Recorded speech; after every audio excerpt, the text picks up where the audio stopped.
Welcome everyone. Today we are going to discuss about UI label. UI label is very basic and simple UI element. We can change its appearance by assigning different kinds of attributes to it, such as text, attributed text, font, text color, text alignment, line break mode, line break strategy, etc. Today we are going to cover these terms. First is frame. Frame describes the view's location and size in its superview's coordinate system. Text. The text that the label displays. Text color. The color of the text. Background color. The background color of UI label. Line break mode.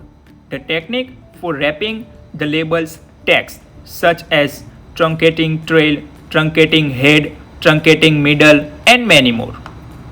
Text alignment. Center align, left align, right align. The technique for aligning the text. Font. What kind of font we want for our UI label. Attributed text is a huge term. We can do lot more with attributed string, such as assigning multiple color to a single UI label. AutoShrink is a Boolean value indicating whether the font size should be reduced in order to fit the title string into the UI label's bounding rectangle. Let's do some code to practice these terms.